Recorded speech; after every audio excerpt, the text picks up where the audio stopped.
2 years on, what do I think about the Kawasaki Z650RS? I'll have owned it for 2 years on the 21st of October. So after 2 years of ownership, what are its pitfalls and what is really good about it?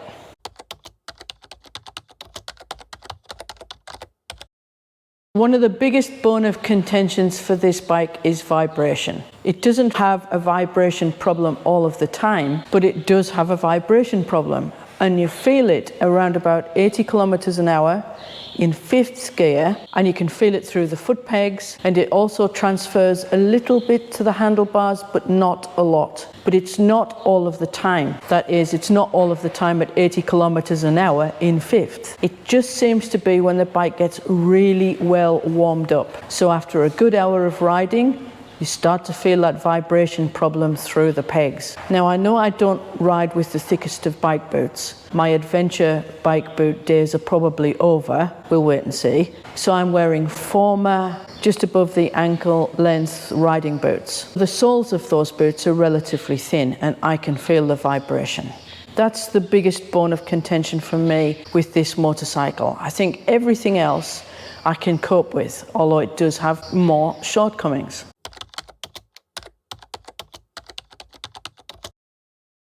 This bike has a 12-litre tank. Now you might be thinking 12 litres is too small, but remember, it's not designed as a touring bike. It's not designed for extensive hour upon hour riding, going on long distance journeys. I'm not saying you couldn't do it on this bike, but this is probably not the best bike to go touring on. Having said that, I'm never going to be one to not give it a go.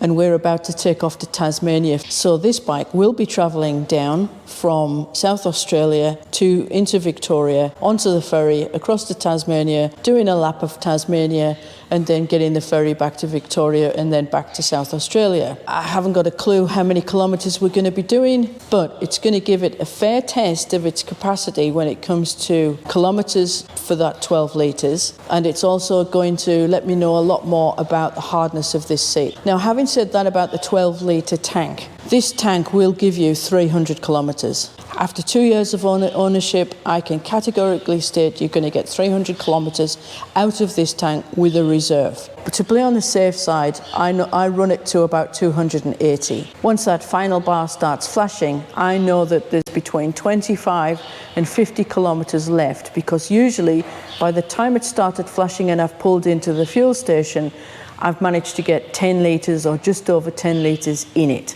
Now, would I recommend that you're going to run it to empty? No, I wouldn't. Why would you? But that means you've got a safe 280 kilometres in this small tank because the engine is so economic. I think that's a fair distance for a 12-litre tank and a 650cc bike, but other people may disagree.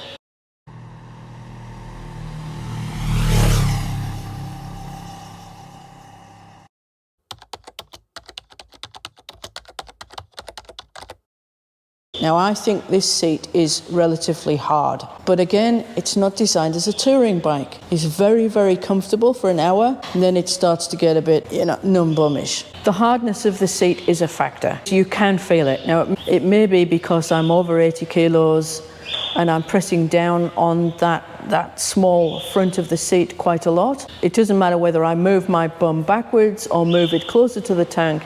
After an hour, there's definitely pressure on the back of my thighs, and that means give it another 30 minutes and I've got a numb bum. So the actual usage of that 280 kilometres, I don't think I could do 280 kilometres in one go.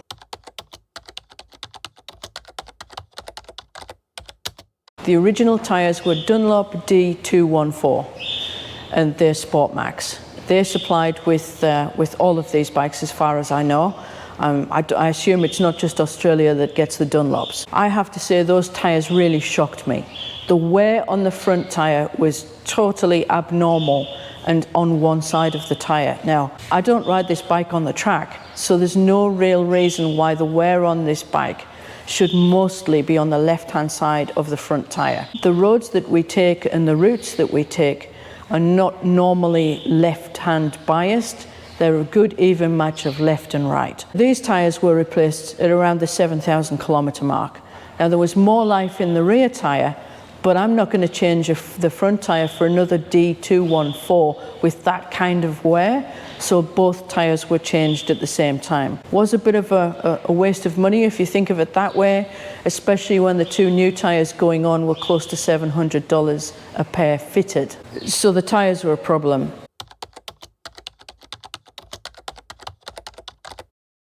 The other big problem with this motorcycle, and hopefully Farmer Chris's bike is going to get a replacement before we go to Tasmania. I would certainly like it if he did get that replacement, but if he doesn't, we're going to have to work with it. After a year, now there's some kind of a sensor. I'll try and get a photograph of it if Farmer Chris is able to take it in before this video is done.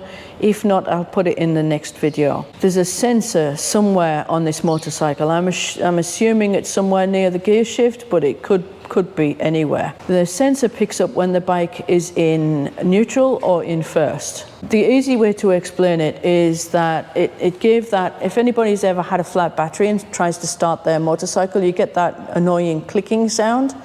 I did show it in one of the previous videos on Farmer Chris's bike, right at the start of one of the videos. So there's no life in the bike. You press the start switch and it just goes click, click, click, click. It's not the same as the kill switch being off where you get absolutely nothing. It's definitely that dead battery type of sound. And the way to start the bike is to stand it up, put the side stand up, pull the clutch in, and it starts. So that indicated to me straight away that it was probably the side stand sensor, but I don't think that's the whole story. I think it's got something to do with the ECU thinking, well, obviously it is the ECU thinking that there's a problem with the motorcycle and thinks it's in first gear. However, since that small part, whatever it is, was changed on my motorcycle, the problem has never repeated itself. The issue has started on Farmer Chris's bike, and hopefully once it's replaced, that will go away. They are the major downs to this motorcycle. So the fact you've got a vibration through the foot pegs at 80 kilometers an hour in 5th gear. If you're in 4th gear and you're going up the revs, it doesn't seem to appear. But when you're in 5th gear at it's exactly 80 kilometers, it starts to get a vibration. Now that could be specific to this bike only. There are many other people who have complained about vibration through their foot pegs, and it may come in at a different rev range and it may come in at a different gear. But for me, on this particular motorcycle, it kicks in at 80 kilometers an hour in 5th, but not for the first hour or so.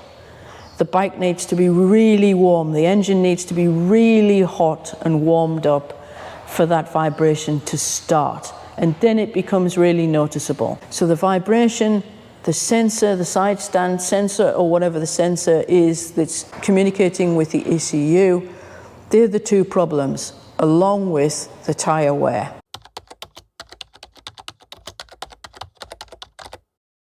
So sitting on this bike for this video, although it's on its side stand, let's tip it up.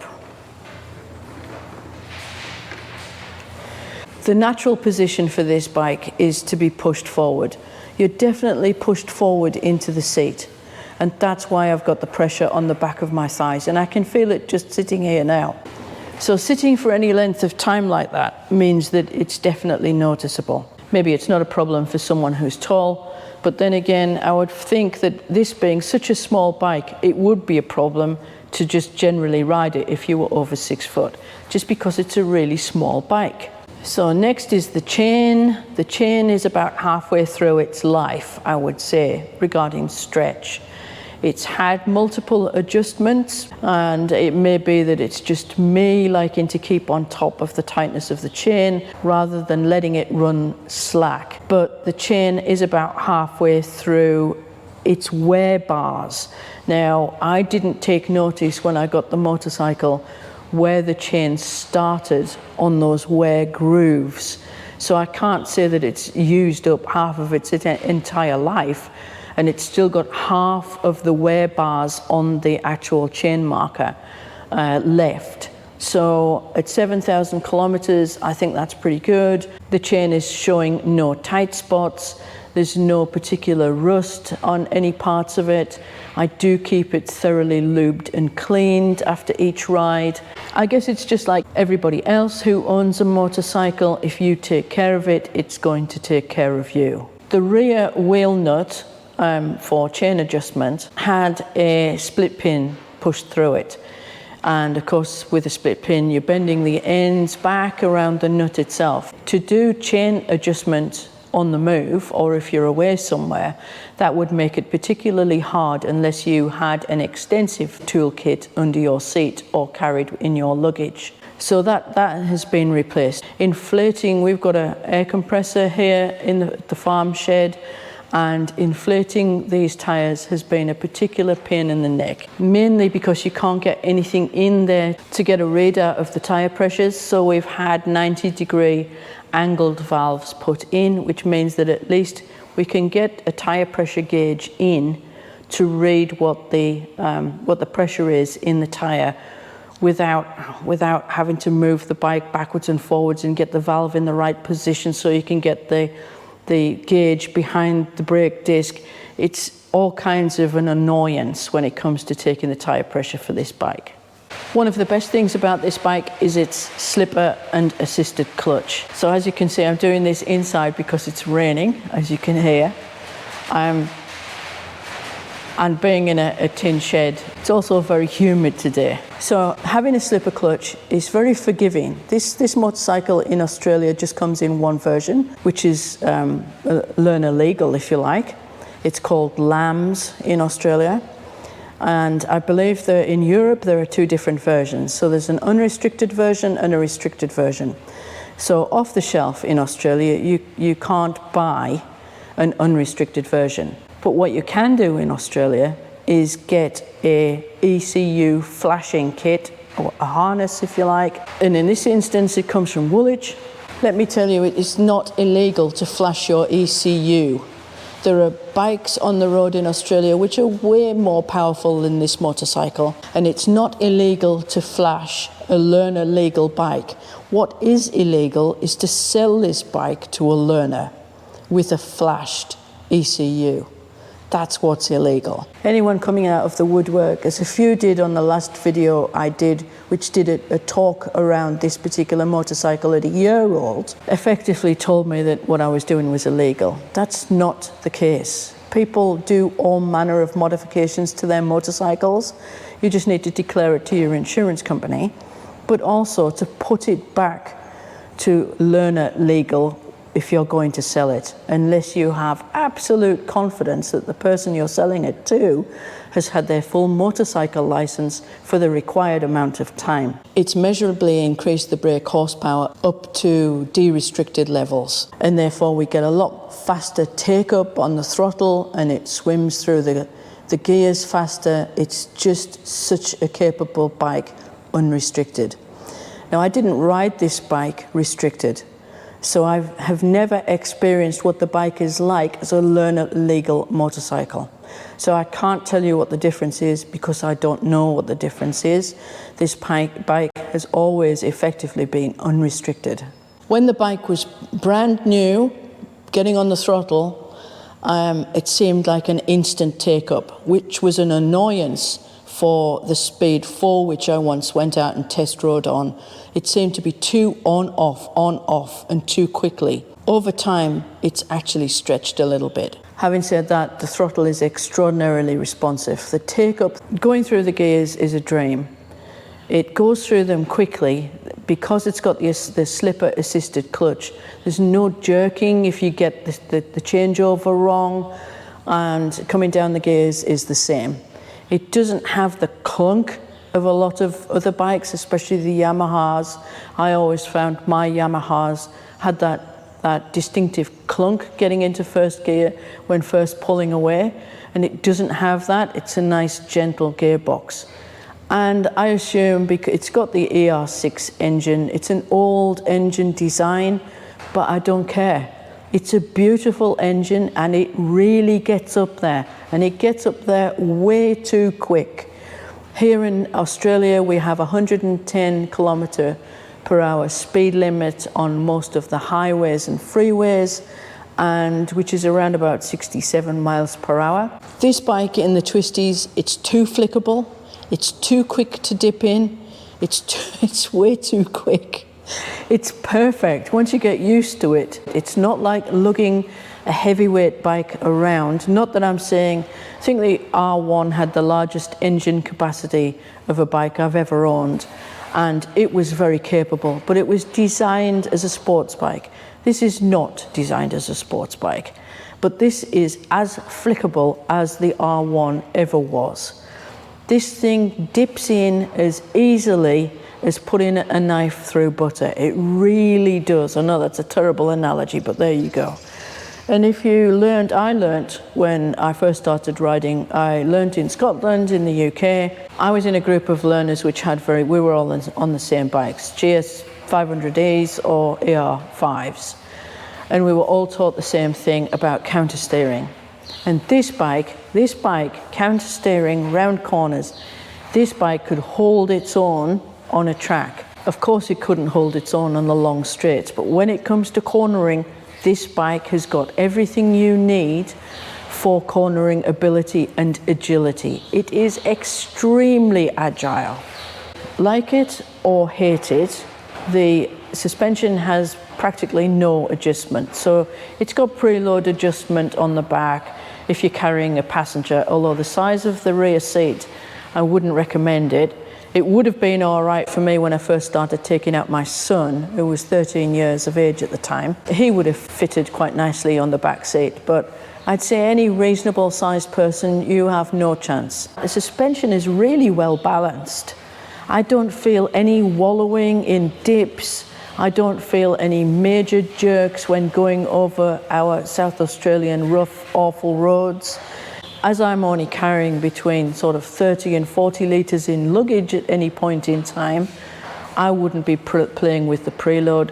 This bike is suited to my needs. I'm not excessively heavy, and I'm not so light either that I jump around on the bike when it does go over rough terrain. The gear ratios on this bike are really quite close together. If I'm pottering along at 60 kilometres, I try to keep it in fourth. 80 kilometres, I try to keep it in fifth, and anything riding up over 80 kilometres, I'll drop it into sixth. It likes to go through the gears. Not that I've ever been anywhere near the red line, I haven't. I think it would be absolutely impossible and unnecessary at lower gearing, and at higher gearing it would need to be on the track. So I have no idea what the top speed on this motorcycle is. The clock reads 240 kilometres an hour. I'm not about to tell you what I have had it up to, but I've been nowhere near that. Getting back to the 12-litre fuel tank, what I do find a problem is the range indicator. There's a flickable switch on here which flicks you between odo, trip A, trip B, average kilometres, average fuel use, etc., and range. The range does not read from the actual fuel in the tank. It can't. On the long road back from Anguston the other week, we were coming from Mount Pleasant. We were sitting on 3 bars. Now the range in the tank was reading a ridiculous amount, something like 180 kilometres, but we'd already done 200 kilometres. This bike's not going to do 380 kilometres. So the range is some kind of theoretical range, and I pay absolutely no attention to it. I use the bars to give me an indication of where we are on the tank float. This bike is capable of doing 280 to 300 kilometres. I want to be filling up somewhere just north of the 280 kilometre mark. I don't want to be running the fuel out of all of the lines, blah-de-blah. So I keep a close eye on the trip, reset the trip at every fill, and keep a close eye on that trip. So I know that it's got 280 kilometres roughly until the bar starts flashing. So a range reading at 3 bars left, having done 200 kilometres of 180 kilometres range, it's not going to happen. Now I knew from the GPS that Murray Bridge from Mount Pleasant was 63 kilometres away, and I was on 200. As it was, we pulled into the fuel station at just on 280, and the 1 bar had just started flashing. Sure enough, I only got 10 litres of fuel into the tank. So that's how you keep track of your fuel consumption and how far you think this bike is going to get on longer trips. Ignore the range. I don't know what it is that it's reading from, but it's not reading accurately. In dimensions, this bike reminds me of my Ducati 748, and that was a tiny bike. Apart from the fact the handlebars on this bike are much higher up, if you lowered the handlebars on this bike and had to lean right across the tank, I think it would be very close in its dimensions to something like a Ducati. It is tiny, which is why I think taller people or bigger people might find this a bit of a struggle. Farmer Chris is 5'10" and rolls between 90 and 95 kilos, and he finds this bike perfect. So neither of us feel anything regarding buffeting, even though it's naked. The rake of the front of the bike seems to be that the air is directed over the helmet anyway. It is very rare, and perhaps in a headwind, where we actually feel any effects from the wind. When it comes to the mirrors, they're rock solid. There's no vibration through the mirrors. You never look in the mirror and see it juggling about as you do on some motorcycles. They are rock solid. When it comes to the brakes, they are more than adequate. The front brake can pull you up really fast. I'm aware of the Australian countryside and the wildlife it contains, so I don't tend to ride at ridiculous speeds on roads where there's likely to be a problem. But I've got used to riding with front and rear brake in those circumstances. Have I ever overcooked it going into a corner and had to shave speed off? Yes, I have. Have I used the front brake? No, I haven't. Have I used the rear brake? Certainly. Has it taken the speed off? Yes, it has. So the brakes are more than capable, I would say, for all kinds of riding conditions. Do I feel any excess heat from this motorcycle? The short answer is no, nothing. I don't feel any heat coming off the engine, and I don't feel any heat. There's no heat coming off the engine or the radiator, and I don't feel any excessive heat from the exhaust because of course it's at the bottom of the motorcycle. Sorry about the chirping chorus in the background. Having the exhaust at the bottom, of course, is a bonus. The catalytic converter box that's down there is not exactly the prettiest. You don't feel any heat anywhere, which might be a downside in the UK because very often I used to enjoy having that heat, especially for winter commuting. The paintwork on this bike has held up really well for 2 years, but it does have some rub marks. I'm trying to keep this in focus and at the same time show you the wear marks. I'm still not sure if you can see.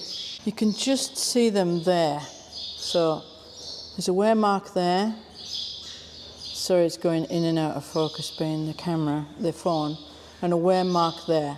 You can see that quite clearly. I'm carrying a Kawasaki small, very small tank bag at the moment, and as you can see, hopefully you can see, we've got very small rub marks. Now I've got a rubbing compound which will get those out, so I'm not too worried, but I don't want it to rub too much.